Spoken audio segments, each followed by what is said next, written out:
Came out here to the backcountry. See if the boys can spear something. I'm gonna die of hypothermia. Yeah, I really feel like I'm getting into a damn ice box.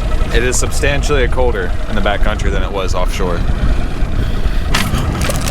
Nope. That current's like 100 miles an hour, there's like no viz, and it is so fucking cold.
All right, well, the boys decided not to shoot anything, so I had to clean up.